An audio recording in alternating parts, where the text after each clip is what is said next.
கர்த்தருடைய பரிசுத்த நாமத்திற்கு மகிமை உண்டாவதாக.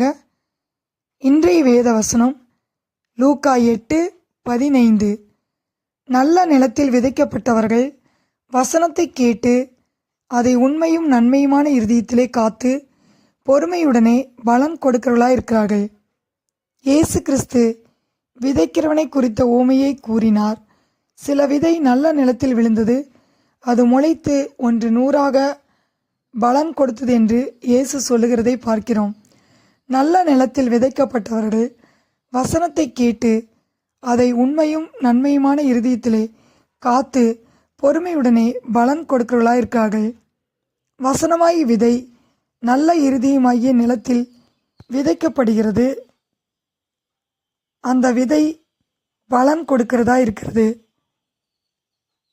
நாம் அவருடைய வசனத்தை கேட்டு அதற்கு கீழ்ப்படியும் போது நாம் பலன் கொடுக்கிறவர்களாய் இருப்போம்.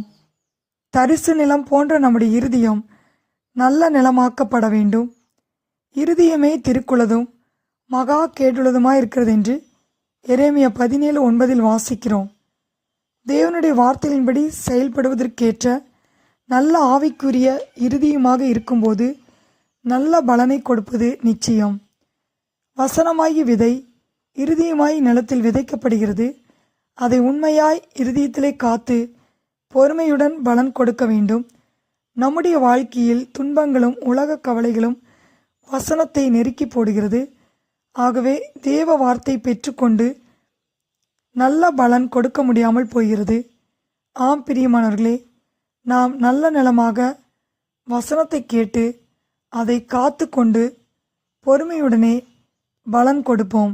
அது 100 பலன் தரும். லூக்கா 8:15 வாசிக்கிறோம்.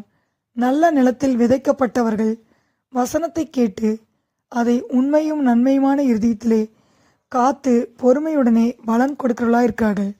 கர்த்தர் தாமே இந்த வார்த்தையை ஆசீர்வதிப்பாராக. ஆமென்.